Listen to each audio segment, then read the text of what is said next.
proponents of this Tay Kami Naman petition.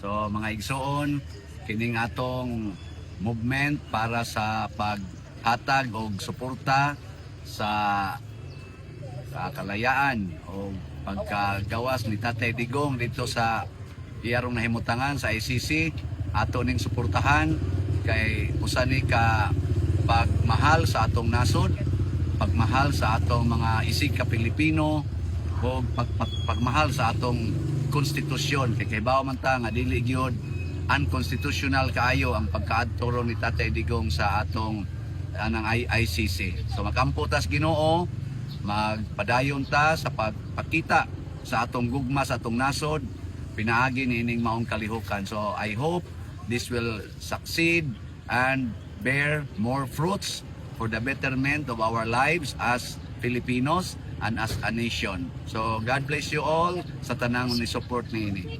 Thank you, sir. Thank you, Okay, Father. salamat, Maraming Maisog. salamat po. Thank you. Salamat mga DDS. Salamat. Thank you, Father.